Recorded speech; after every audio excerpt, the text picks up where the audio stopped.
भोजन का भूख हमें नहीं है, हम सम्मान के भूखे हैं। जो सम्मान देगा हम उसके साथ मजबूती से खड़े होंगे, और जो अपमानित करेगा उसका अपमान का बदला भी सूद समेत लेना जानते हैं। यह मान लिया गया है कि उस वर्ग में जो पैदा लिया है वो जमींदार ही पैदा लिया होगा, लेकिन सच्चाई यह है कि इसकी 90% आबादी अब किसान कहलाने के लायक नहीं बची है, मजदूर की श्रेणी में आ चुकी है। तेजस्वी यादव का भूमिहार ब्राह्मण एकता मंच के कार्यक्रम में परशुराम जयंती के अवसर पर आगमन हुआ तो आशुतोष कुमार इतने उत्साहित हैं कि अपने समाज की सारी बातों को मीडिया के सामने खुलकर रख रहे हैं। आशुतोष कुमार ने कहा कि जब इस समाज में कोई पैदा होता है तो उसको मान लिया जाता है कि एक जमींदार पैदा हो गया, लेकिन आज की सच्चाई यह है कि 90% ऐसे लोग हैं जो किसान कहे जाने के लायक भी नहीं हैं, बल्कि वो मजदूर वर्ग में जा चुके हैं। लेकिन अभी भी जब कोई बच्चा पैदा होता है तब मान लिया जाता है, अपने मन में दूसरे लोग मान लेते हैं कि एक और जमींदार पैदा हो गया है, लेकिन अब सच्चाई ऐसी नहीं है। आशुतोष कुमार ने आगे यह भी कहा कि हम बड़े बदलाव के लिए साथ आए हैं, हम बड़े बदलाव के लिए चले हैं और बहुत जल्द बिहार में एक बहुत बड़ा बदलाव सबको देखने को मिलेगा। बाकी नमस्कार, मेरा नाम है मोहित कुमार सिंह और आप जनता जंक्शन देख रहे हैं।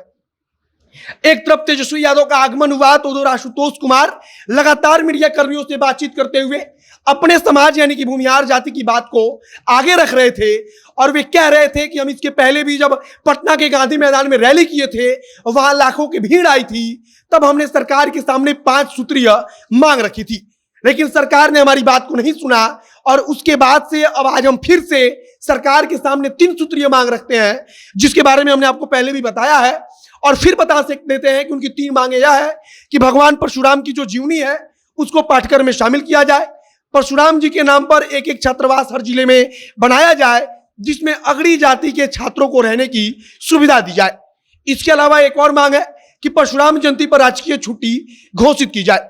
इसके बाद उन्होंने अपने समाज के बारे में बोलते हुए कहा कि आज की हालत यह है कि 90% लोग किसान कहे जाने के लायक भी नहीं है, बस उनका कैसे भी जीवन यापन चल रहा है, वे मजदूर वर्ग में आ चुके हैं। लेकिन अभी भी जब भूमिहार के घर में कोई बच्चा पैदा होता है तब उसको कह दिया जाता है कि एक और जमींदार पैदा हुआ है। आशुतोष कुमार आगे यह भी कहते हैं कि हमारा समाज आपके पैसे या भोजन का भूखा नहीं है, बल्कि हमें सिर्फ सम्मान चाहिए, बल्कि हमारे पूर्वजों ने उतनी जमीन तो बचा रखी है कि हम अपना पेट पाल सकते हैं। आशुतोष कुमार ने कहा कि सम्मान मिलेगा वहां हम जाएंगे, और इसके बाद उन्होंने एक और महत्वपूर्ण बात कही कि राजनीतिक रूप से समाज को मजबूत करना है, और उन्होंने अपनी पार्टी राष्ट्रीय जनजन पार्टी यानी कि राजसपा का भी जिक्र किया, जिसको आरजेजेपी हम कहते हैं, और उसका जिक्र करते हुए कहा कि समाज राजनीतिक रूप से जब मजबूत होगा तब ही कल्याण होगा, क्योंकि उन्होंने बताया कि सारी शक्ति तो लोकसभा और विधानसभा के पास है। ये हमारा समाज भोजन का भूखा नहीं। हमारे पूर्वजों ने इतनी जमीनें सहेज कर रखी हैं कि आज भी हम धान चावल गेहूं उपजा सकते हैं और अपने भोजन की व्यवस्था कर सकते हैं। भोजन का भूख हमें नहीं है, हम सम्मान के भूखे हैं। जो सम्मान देगा हम उसके साथ मजबूती से खड़े होंगे, और जो अपमानित करेगा उसका अपमान का बदला भी सूद समेत लेना जानते हैं। अब आशुतोष कुमार खुलकर फ्रंट से एक प्रकार से अपनी मांग को रख रहे हैं, और कहीं ना कहीं जो सत्ताधारी पक्ष है, चाहे वो भारतीय जनता पार्टी हो या जदयू हो, उसके लिए यह सब कुछ चिंता का विषय है।